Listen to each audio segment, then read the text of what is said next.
เมื่อในก็เฮาคาหมู่จุ้มถึงหมู่จุ้มเนาะพี่น้องเมืองปลาย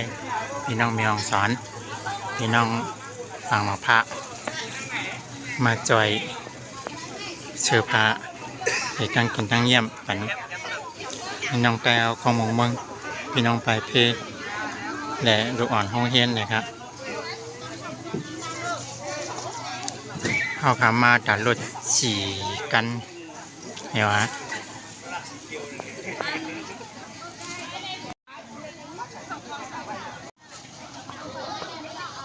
ในพี่น้องเมืองปลายว่านำฮู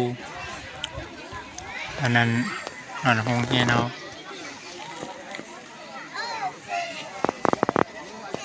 อันนี้พี่น้องแม่ฮ่องสอนอันนี้โฟปังมะพร้าวอันนี้ป้ายใจสู้สายลุยวันนั้นน้อยอันนี้ก็ลูกอ่อนห้องเฮียนเฮาค่ะกองหมงมึงหนอเตียนเครืออันนี้ก็ห้องเฮียนเฮาค่ะกองหมงมึงค่ะอันนี้ก็เจ้าเงาเฮา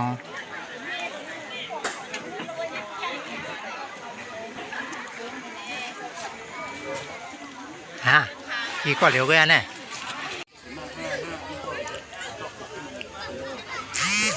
ผู้ประสานงานนะครับพี่น้องไปเพและลูกอ่อนห้องเฮนเฮาขากล้องมองครับมาประหับโคของอันเฮาขามาบริจาคจากรถ3-4กันอะไรก็หลอนห้องเฮนนะครับ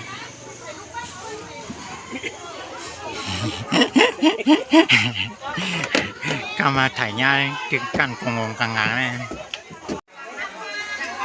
พี่น้องไปเพและหลอนห้องเฮนดีกล้องมองเมืองค่ะ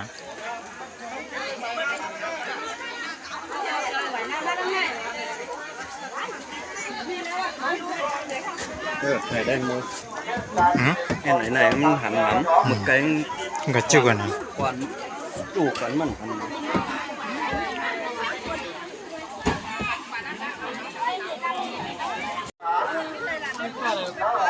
คนชื่อ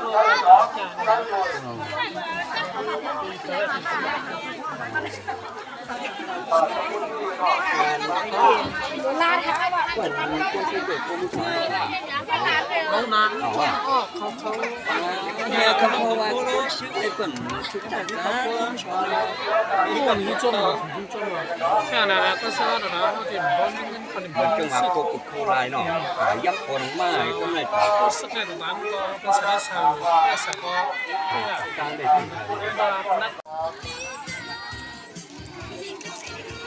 ฝนก็ตกแดดก็ไม่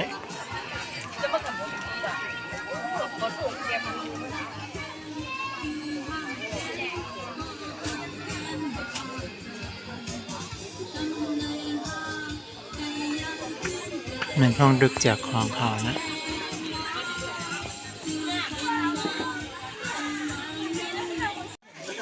เล่นอะไรกันมั้งอ่ะ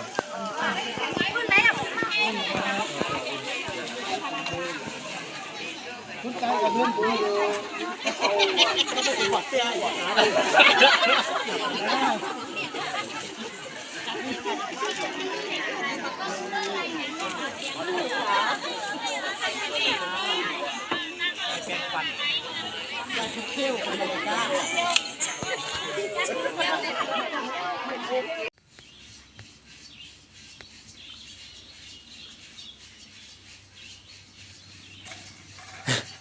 เฮียกูสวยฮะโจกว่ะ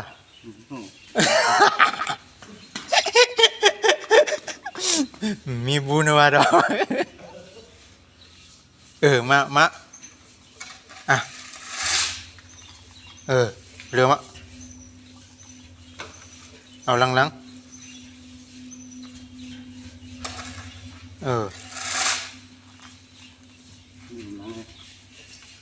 เจ้าติมโม่กันล่ะ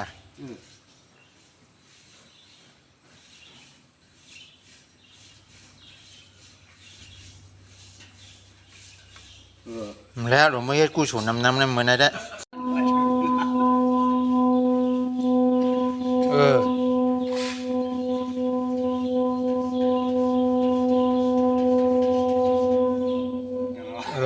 นั่น